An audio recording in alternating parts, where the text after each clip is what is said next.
2015 class of the NASCAR Hall of Fame.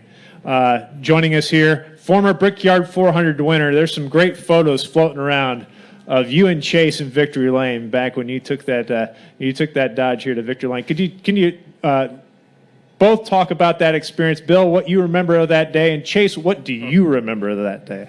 I remember a lot about that day. It was, kind of a unique deal. We kind of came together real well as a team that whole year and was kind of on a roll. We'd won Pocono the week before and came here and really had a good race car. We'd tested well here. We hit on a lot of good stuff and just, everything just fell our way that day. And we raced Rusty really hard there at the very end, and it was quite a memorable day. I enjoyed that. I think any win as you get older is much better, and it's just kind of a part of, capped off a really great career of what we had, and all, even starting back in Georgia, on our own versus to come into Ray and running for him those 3 years was a fantastic journey.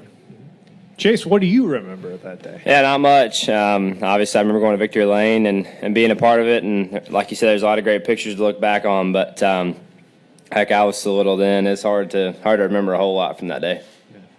Well, we'll open up for questions here. Please raise your hand, and we'll get the mic to you. We'll start with Kelly, and we'll come back up to Ron and then go to Chris. Please state your name and affiliation, too, if you don't. Kelly Crandall from Popular Speed. This is for both of you.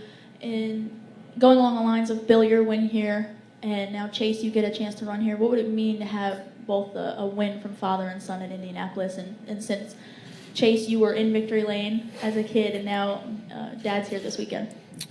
It meant a lot to me. Obviously, I'd much rather win the race on Sunday here than I had the one on Saturday, but we'll definitely give it our best shot. That's to go along the lines with his win. That would be great. To have won the Sunday race for both of us, but the Saturday race would mean a lot too. It's just to have a win at Indy. I think it would be very huge. This is a place that has a lot of history to it, and I think it's cool Nationwide gets to race here now and have that opportunity to kiss the bricks. Well, and also it'd be great, to have him do well. But yeah, it's all in time. Whatever happens this weekend, there's another race, and you just got to kind of put things in perspective. And you think about this business, it's a roller coaster, and you got to learn to ride that roller coaster, both the ups and the downs. And it seems like there's more down days than up days, and you just got to kind of learn to balance that and make sure it all works. And come in, do the best you can, have the best attitude you can, run as competitively as you can, and hopefully at the end of the day you end up where you need to be. Go up here front, Ron, then Chris, and then to Kenny. Chase, you're just pretty much starting your career, and you're sitting next to your dad, who's going into the Hall of Fame next spring. Is that going to be a tough hill to climb to catch up to him by the end of your career? No, I don't think so. I mean, it can be as pressureful or as pressure-filled as you make it. So I don't plan on making it as put a lot of pressure, to try to do that. Obviously I want to do well, and I put pressure on myself to do well and want to achieve my own goals. But to add any because of who my dad is, really, I try not to. I don't go there very much. Let's go to Chris, then to Kenny. This gentleman right here. Chase, ChrisKnightCatchments.com. JRM has been a part of the Nationwide Dash for Cash for all events so far this season. A, how much focus do you guys put on tomorrow's race to do that? And B, what would you do with the $100,000 if you won it? I think it's a great incentive. That's a phenomenal program Nationwide does, and I think their involvement in the series is very impressive. For them to step up and do something like that is big, and that's a big opportunity for any team. But our goal in our eyes stay on to try to win the race. If we do that, then we achieve that the Dash for Cash. So we have one goal, and that's to get the job done tomorrow. And if we achieve that, we'll achieve both. I don't know. Try to go faster. Kenny Bruce with NASCAR.com. Chase, you got 3 wins. You're the points leader. But when you sit down and look at it, where do you feel like you can still improve as a driver?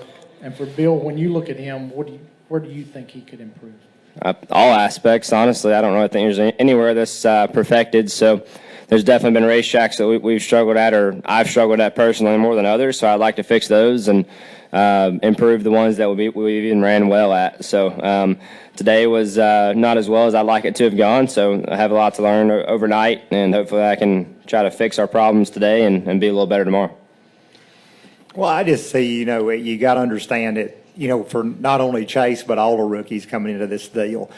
Some of the rookies have more experience than the others. Chase, if you look at, I think Ty Dillon, is this his third time here, I think, for him, I believe. Is that right? I think that's right. And, but you kind of look at it and put it in perspective.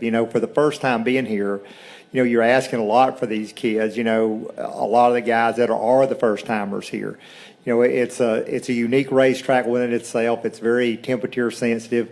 But you take anywhere you go, and it's I think you got to give all these guys credit for as well as they've done to this point. Regardless of where they're at, what they've done, and the equipment they're in.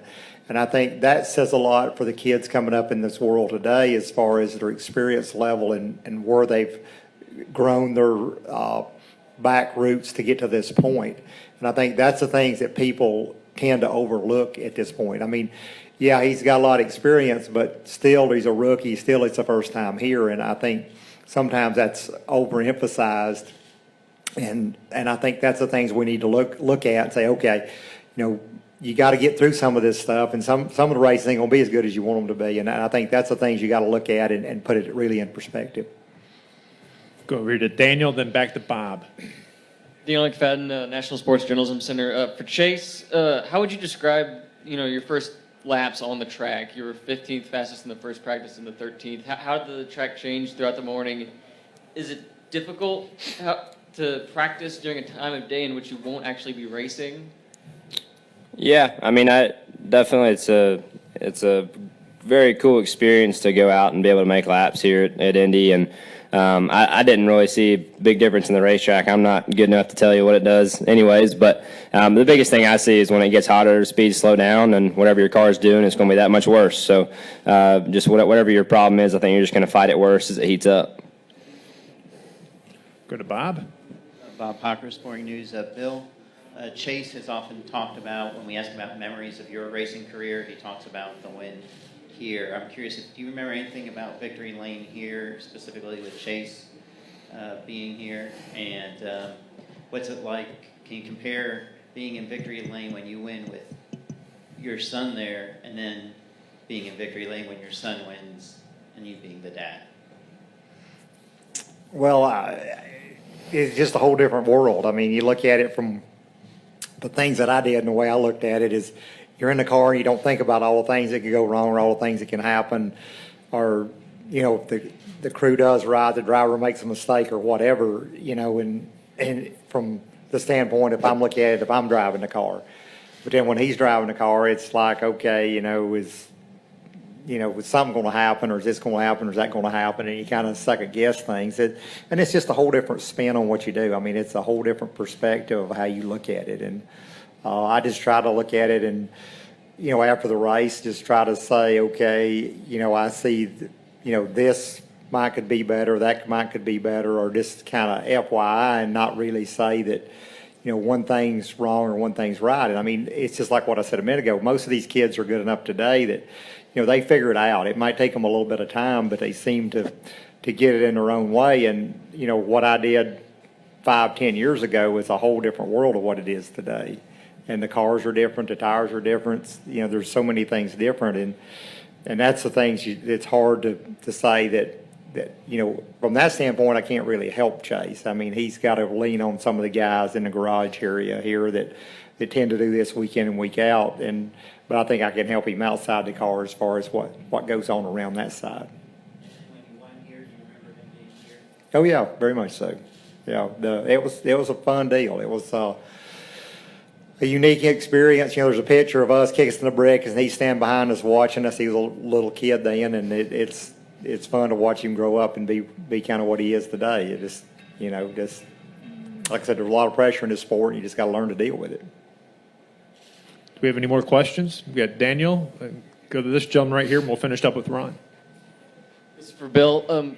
what do you remember about your first visit to the track, and how much did the track change over the years when you came to race here? Well, I came here, we did a kind of a Goodyear tire test, exhibition, whatever it was, and I think it was 92 we came here. And I thought it was great. I mean, I love a racetrack the first time I got on it, and it was a unique racetrack to what we run. Reminded me a lot of Pocono, the way you attack it and the way the corners have to be, pretty calculating of what you're doing, and the car's got to be right. I mean, it doesn't matter how good you are, how bad you are, if the car don't do what you want it to do.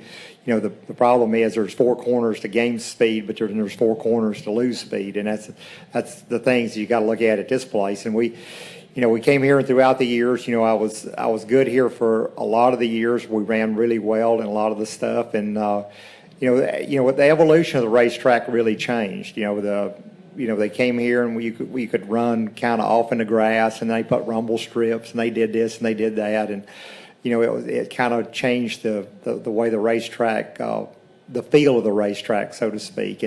But I always enjoyed running here. I always enjoyed this racetrack, and it was a lot of good ride, a lot of fun. My question's for you, Bill. Is Chase a better driver at 18 than you were at that same age? Obviously. Well, I didn't start driving. I was like 19 or so when I started driving. So he's done way ahead of me. And then for Chase, do you feel any pressure? I mean, you're so young, but you're so successful in your rookie season. Is there any pressure? You seems like you're a natural at this. I'm definitely not a natural, but no, I think there's as much pressure as you put on yourself, and it needs to be the right kind of pressure. The people, you really, not in a mean way, but you really just can't care what people think, and that's just kind of the bottom line. If you want to, for me, I put pressure on myself personally, and that's the only pressure I need to worry about. The rest of it's irrelevant. We'll finish up here with Ron.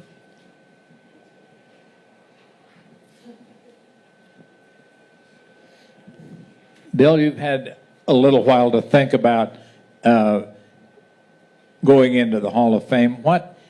How does that make you feel? What does that tell you that you've been able to achieve?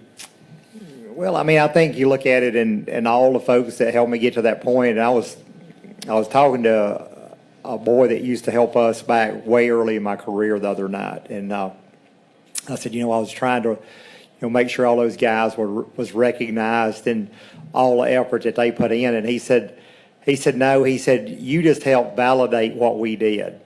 And I thought that was a unique spin by what he said and the perspective that he had on it. And I think that's what it is. I think it's a validation of what all we did, all we accomplished, the hard work that we put into it, and the dedication that we had and the love we had for the sport. And I feel like that it's a great honor to be in the Hall of Fame. There's a lot of good people that need to be in there that contributed a lot throughout their careers, that did what they needed to do and helped better the sport. And, I'm just honored to be a part of the ones that are already in there. Chris? This question for both Bill and Chase, mainly into Chase. So there seems to be a lot of pressure from the fans that want to dictate how quick they want to see you move up to the Cup Series or whatnot. Are you going to try to put any emphasis or any suggestion on when you want to move up? And for Bill, do you have any recourse on how he deals with that pressure from the fans that say that he needs to go to Cup now or he needs to go to Cup tomorrow? Is there a timetable that you guys want to see him make that jump to Cup? Well, I mean, it's not the fans' call and it's not my call on when that happens. So for either one of us to speculate doesn't do either one of us any good. So the best thing I can do now is I've said this countless times this year. If I can do my job now and try to achieve our goals each week, the future will figure itself out. And beyond that, it's not for me to worry about. Like I said, it's not my call. So if you got the call to go to Cup tomorrow, you would go? Absolutely. I mean, sure. I think it'd be hard to turn down an opportunity like that, and I think anybody would tell you that.